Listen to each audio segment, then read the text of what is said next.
ya hay más de 1 millón de infectados con el nuevo coronavirus en el mundo.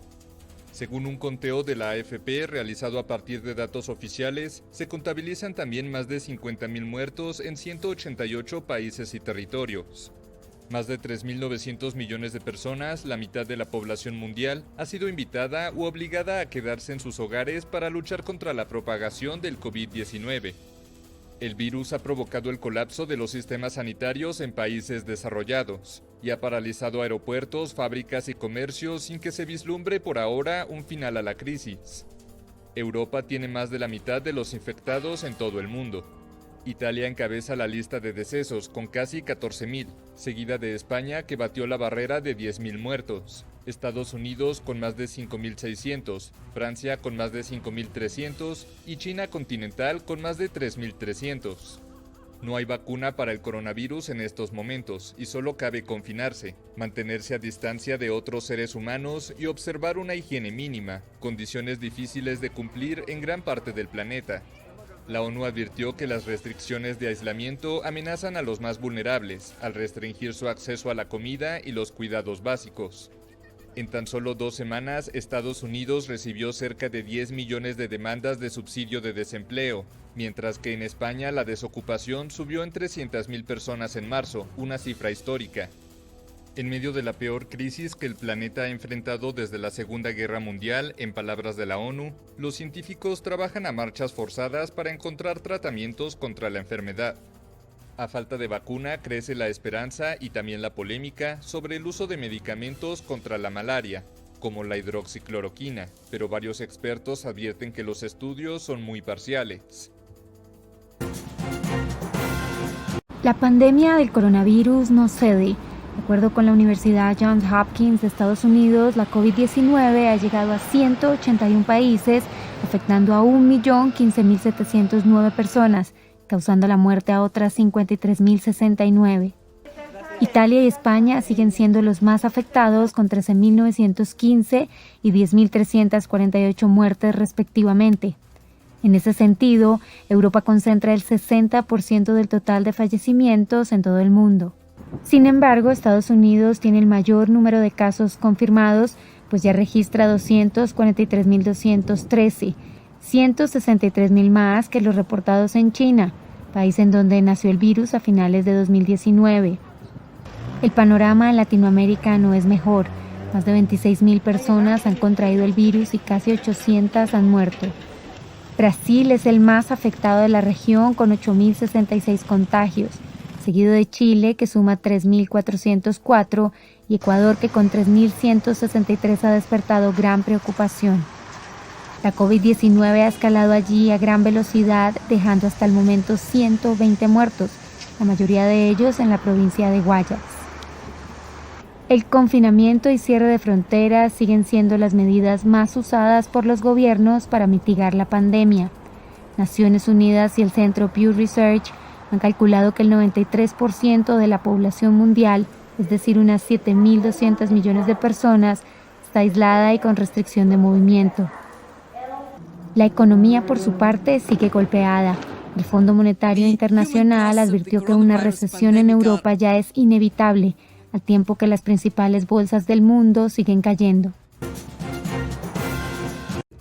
La vacuna candidata para el coronavirus ha sido probada con éxito en ratones por los investigadores de la Facultad de Medicina de la Universidad de Pittsburgh, en Pensilvania, en Estados Unidos, aunque los científicos advierten que las pruebas con humanos podrían demorarse meses. Según un artículo de la prestigiosa revista científica The Lancet, cuando se prueba en ratones, la vacuna administrada a través de un parche del tamaño de la punta de un dedo produce anticuerpos específicos contra el COVID-19 en cantidades que se consideran suficientes para neutralizar el virus.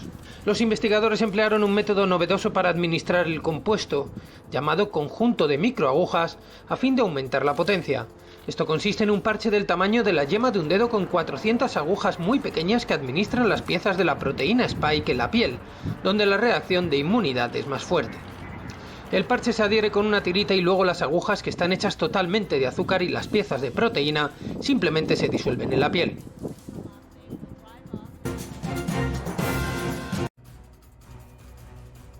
Las muertes por nuevo coronavirus en España no se detienen. El país volvió a registrar más de 900 fallecimientos en 24 horas, lo que ubica la cifra global en más de 10.900. De todas formas, en términos porcentuales, la tendencia continúa su gradual descenso, por lo que las autoridades sanitarias creen que se alcanzó o incluso se puede estar superando ya el pico de la epidemia. Hoy el número total de casos confirmados por coronavirus que tenemos registrados es de 117.710 personas, lo que supone 7.472 personas más que ayer. En base a estas cifras, el incremento en el número de casos hoy es de un 7% respecto a ayer, lo que confirma esta tendencia que venimos observando estos días a la reducción. España es el segundo país del mundo después de Italia en número de fallecidos debido a la pandemia de COVID-19. Las regiones más golpeadas siguen siendo la de Madrid, con algo más de 40% de los fallecidos, y Cataluña. Los españoles están confinados desde el 14 de marzo por decreto del gobierno y los seguirán al menos hasta el 11 de abril. El presidente del gobierno, Pedro Sánchez, ha visitado hoy una empresa en la localidad madrileña de Móstoles, donde han comenzado a fabricarse respiradores para la lucha contra el coronavirus. Una lucha que vuelve a dejar en España más de 900 muertos en un solo día, llegando casi a los 11.000, el 20% de los fallecidos por COVID-19 en todo el mundo. En las últimas 24 horas, 932 personas han muerto en España, elevando el total a 10.935. Hay más de 117.000 casos confirmados, superando así a los registrados en Italia. Comparar eso ahora, francamente, no tiene mucho sentido. Creo que debemos esperar, ver el global de la epidemia en cada país y entonces podremos ver el número de fallecidos, si es superior, si no es superior o cómo podemos compararlo. Hacerlo ahora es jugar con las cifras, pero no tiene sentido. Sí, se siguen ralentizando los nuevos contagios y aumenta también hasta los 30.000 el número de personas que han sido dadas de alta, el 26% del total de casos. A estos datos se suma la reducción de la presión sobre las UCI en algunas comunidades y que acogen a 6.416 pacientes. Cierto es que las tendencias que estamos observando son correctas y aquellas que más nos interesan ahora mismo, que son las de UCIs y las de casos hospitalizados, desde luego se está poco a poco consiguiendo el objetivo que se pretendía, y es llegar a los principios de la semana que viene sin haber saturado las capacidades de UCIs en todo el territorio. Por ello, Sanidad estudia si se debe mantener el mismo nivel de aislamiento que hasta ahora o se puede ir relajando en algunos puntos, pero sin correr el riesgo de dar marcha atrás en los avances conseguidos.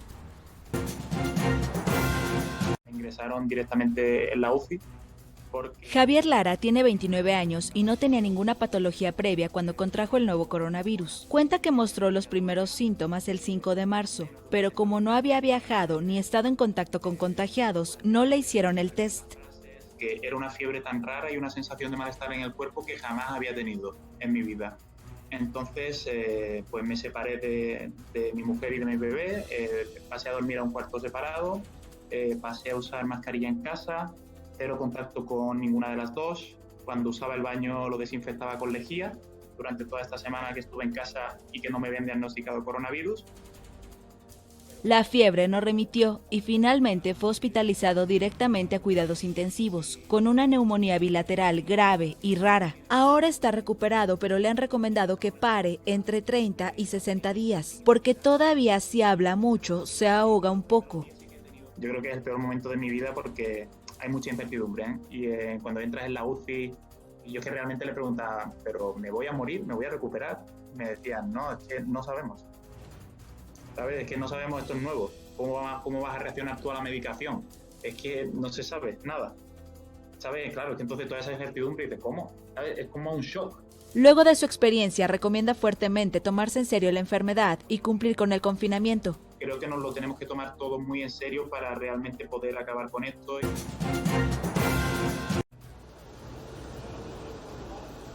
Las pruebas de detección de coronavirus arrojan falsos negativos en 3 de cada 10 resultados. Así lo explica James Hill, profesor honorario de la Warwick Medical School de Coventry en Inglaterra. Pero el error no se debe a la falta de fiabilidad de los tests, sino a una técnica incorrecta. El dato fue corroborado por el Sindicato Francés de Laboratorios de Análisis, que dice que de 100 pacientes diagnosticados, hasta un 30% dan falsos negativos. Un ejemplo fue un adolescente de 16 años que falleció tras haber dado negativo 2 veces antes de ser declarado positivo. Sin embargo, la sensibilidad de la prueba es de hasta 98% si se usa correctamente. La técnica empleada, llamada RT-PCR, es un método de amplificación del material genético del virus. El objetivo es buscarlo en las secreciones del enfermo, por lo que la prueba se realiza introduciendo un hisopo en la nariz del paciente. Sin embargo, el virus no está presente en todas partes. Hay que atravesar las fosas nasales hasta la parte superior de la faringe, pese a ser una manipulación desagradable para el paciente, según recalca el Dr. Andrew Preston de la Universidad Inglesa de Bath. Si el virus no está suficientemente presente en el hisopo, el resultado será negativo. En los países en los que la prueba se realiza en la boca, también es necesario ir hasta la parte posterior de la garganta. Otro factor de error es el momento en el que se realiza la prueba, pues según el Dr. Al Edwards de la Universidad Inglesa de Reading, la cantidad de virus varía según el paciente y según la fase de la infección. La poca presencia del virus en alguna etapa podría dar un resultado equivocado a pesar de aplicar una técnica perfecta.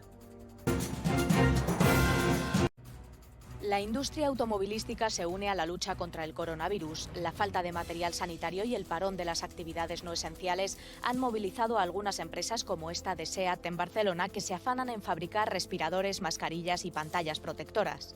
Pues básicamente hemos transformado en un tiempo récord, en prácticamente 3 días, una instalación que la tenemos acondicionada para fabricar el eje anterior del subchasis del modelo de León, de nuestro León, para montar el equipo respirador con una propulsión del motor limpiaparabrisas. SEAT, junto con equipos de ingeniería de apoyo y con la colaboración de un hospital de Barcelona, ha iniciado la fabricación de 300 respiradores diarios, aunque su nuevo modelo está pendiente de autorización oficial. Fines de semana venimos a trabajar voluntariamente para poder ensamblar las mascarillas y producirlas. Yo y todos los voluntarios que han venido de BCN 3D. 63 impresoras trabajan las 24 horas del día creando viseras con pantallas desinfectantes que se envían a los hospitales españoles que las requieran. Pero la española no es la única fábrica que se ha reinventado en esta crisis. La italiana Lamborghini ha puesto sus impresoras 3D y a su personal especializado en la personalización del interior de los vehículos al servicio del Hospital de Bolonia, al que prevé poder enviar 1000 mascarillas quirúrgicas y 2000 pantallas protectoras cada día.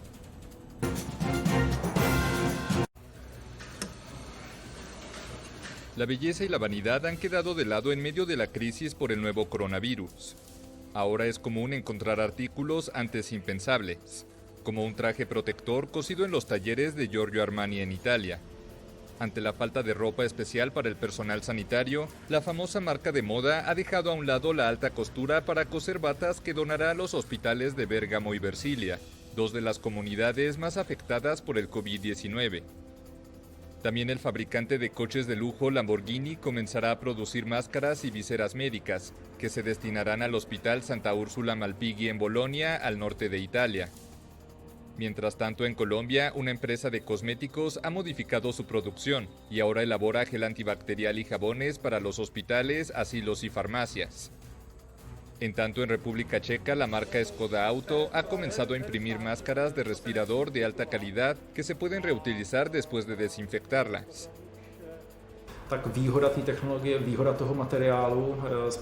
La ventaja de este material es su homogeneidad, no hay capas. Es homogéneo sin agujeros y defectos en la superficie.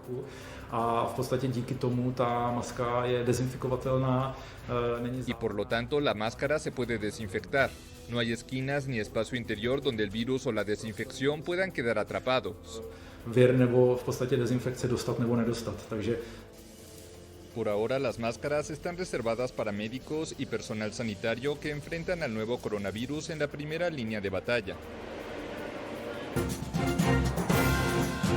La cifra de muertos por el coronavirus ha ascendido en las últimas 24 horas en Alemania hasta situarse en los 1.017 muertos, mientras que el número de contagios, con 6.174 más en tan solo un día, ha alcanzado los 79.696, según han informado las autoridades sanitarias alemanas. Alemania supera así el número de contagiados a China con 82.432 y es el cuarto país más afectado por detrás de Estados Unidos, Italia y España. Los estados federados más afectados continúan siendo Baviera, Renania del Norte-Westfalia y Baden-Württemberg, que registraron un ascenso de más de 1.000 afectados en las últimas 24 horas. Por otra parte, cada vez más médicos y personal sanitario figuran entre los casos de contagio confirmados, con más de 2.300 infectados, aunque medios locales apuntan a que la cifra podría ser aún mayor. Londres acelera la puesta en marcha de un hospital provisional con 4.000 camas. Es el primero de los 3 hospitales de campaña que quieren poner en funcionamiento en el Reino Unido. Con la ayuda del ejército confían en finalizar las obras en el inmenso pabellón de ferias y congresos Excel en el este de Londres y poder atender a un número de enfermos que aumenta a un ritmo descontrolado, cerca de 30.000 casos y al menos 2.350 fallecidos. El miércoles, 563 personas murieron en 24 horas. El hospital es una operación logística extraordinaria con 500 camas de UCI para pacientes de COVID-19 y su capacidad podría aumentar hasta 4.000 camas, pero al personal sanitario les falta el equipo de protección necesario para no contagiarse.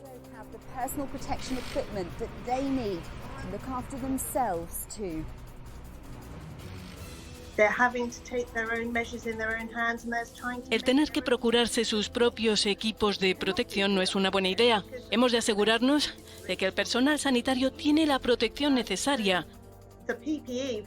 Espero que hayan previsto equipos de protección para todos los centros sanitarios del país, explica irritada esta sindicalista del cuerpo médico británico.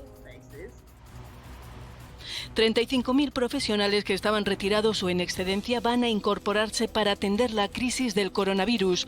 Además, el gobierno británico quiere alistar a 250.000 voluntarios para que ayuden al personal sanitario en las tareas de limpieza o reparto de medicamentos. Necesitamos personal médico cualificado, enfermeras, médicos, anestesistas altamente cualificados.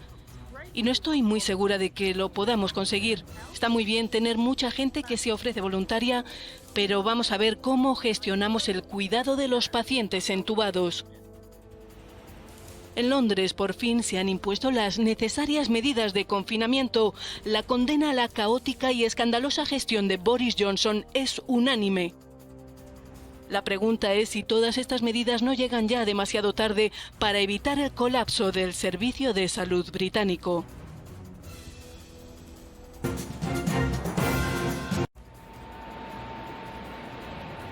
Termina la odisea para los pasajeros del crucero Sandam.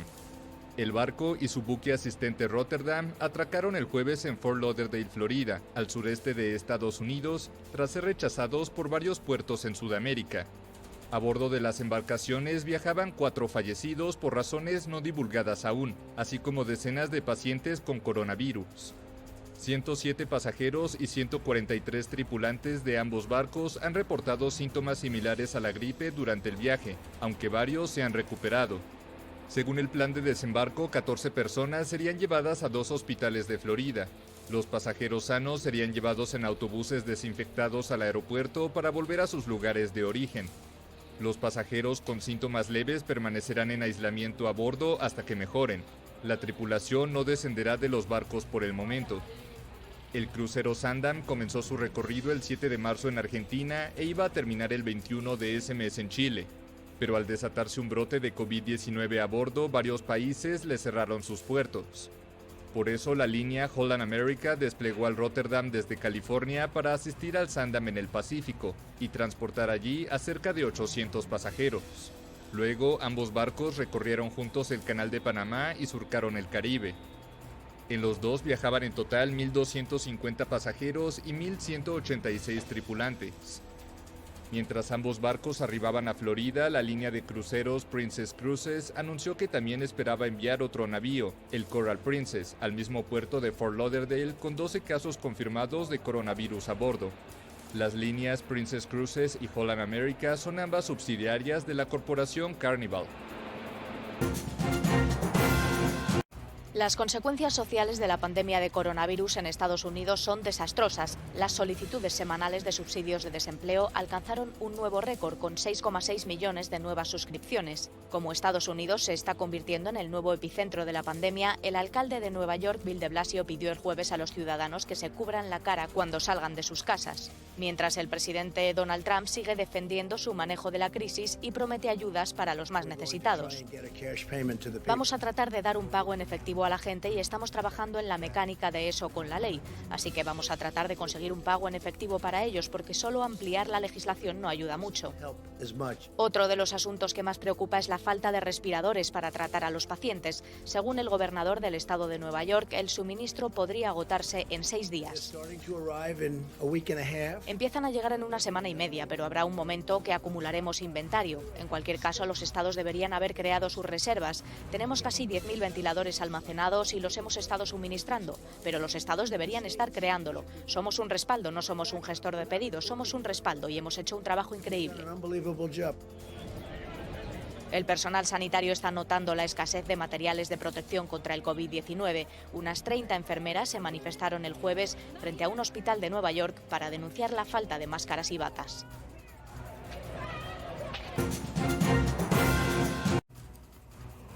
$6.600.000 estadounidenses se apuntaron al paro la semana pasada.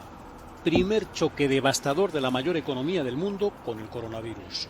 Casi 10 millones de personas han perdido su trabajo en 2 semanas en Estados Unidos.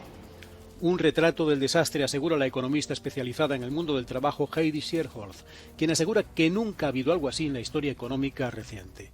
Algo totalmente insólito en la economía estadounidense.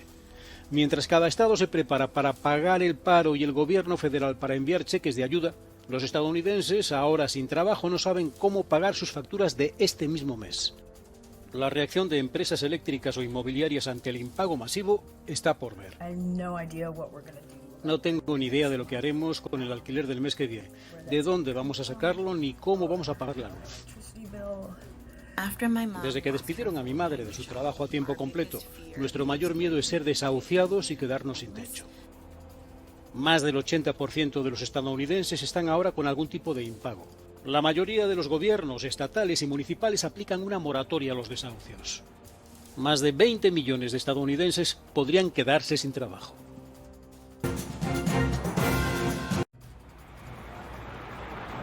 Los servicios fúnebres en Guayaquil están desbordados.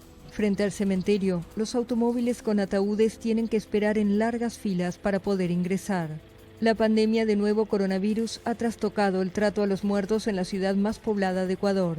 Algunos han tenido que esperar hasta 2 días para que recogieran el cuerpo de sus familiares. Y lo que la gente espera es que tener ayuda, porque gracias a Dios hay gente que tiene y la gente que no tiene. ¿A dónde? No le dan una buena cristiana sepultura, entonces es lo que pedimos nosotros como familiares muy adoloridos de la situación.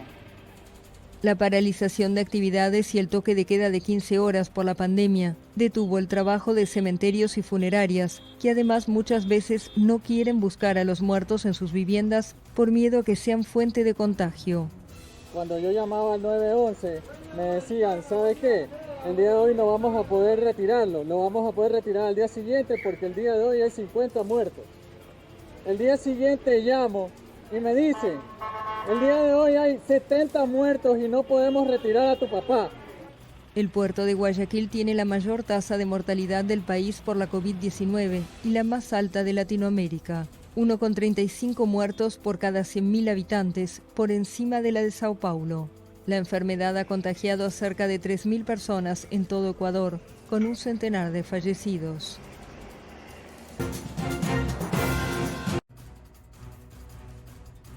De templo de fútbol a lugar para atender enfermos de coronavirus. El gobierno de Río de Janeiro comenzó esta semana a montar un hospital de campaña en el complejo Maracaná. El lugar contará con 400 camas. Las primeras estructuras fueron instaladas en la pista de atletismo. El objetivo es aliviar la presión sobre los hospitales de la ciudad en un momento en el que Brasil registra unos 8.000 casos de COVID-19 en todo su territorio. Con las competiciones paralizadas debido a la pandemia, Varios clubes brasileños han puesto sus instalaciones a disposición del gobierno para montar unidades de tratamiento de los enfermos.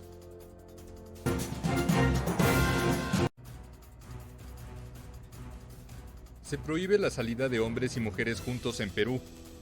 El presidente peruano Martín Vizcarra anunció el jueves la insólita medida en un intento de evitar una mayor propagación del nuevo coronavirus.